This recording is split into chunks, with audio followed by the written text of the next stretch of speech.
ఓం శ్రీ సాయినాథాయ నమః. ఈరోజు మనం ఒక అద్భుతమైన నామము, ఒక మార్గం. చాలామందికి ఇటువంటి సమస్య వస్తూ ఉంటుంది.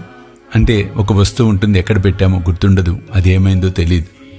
కాబట్టి కనపడకుండా పోయిన వస్తువులు మరల దొరుకుటకు, అలాగే తప్పిపోయినవి మరల దొరుకుటకు, అంతేకాకుండా సూక్ష్మ బుద్ధిని, అంటే ఒక విషయంలోని సూక్ష్మాన్ని గ్రహించే శక్తిని పెంచుకొనుటకు, ఈ మూడిటికి విషయాల కోసము ఈ నామం అత్యంత శ్రేయస్కరం. ఓం సూక్ష్మాయ నమః.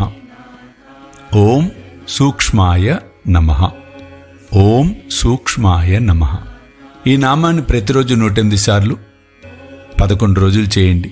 ఒకవేళ 11 రోజుల్లో ఫలితం కనపడకపోతే మరల ఇంకొక 11 రోజులు, మరల ఇంకొక 11 రోజులు, ఆ విధంగా చేయండి. తప్పకుండా సాయి అనుగ్రహంతో అద్భుతమైన ఫలితాలు ఉండటం తథ్యం. జై సాయినాథ్.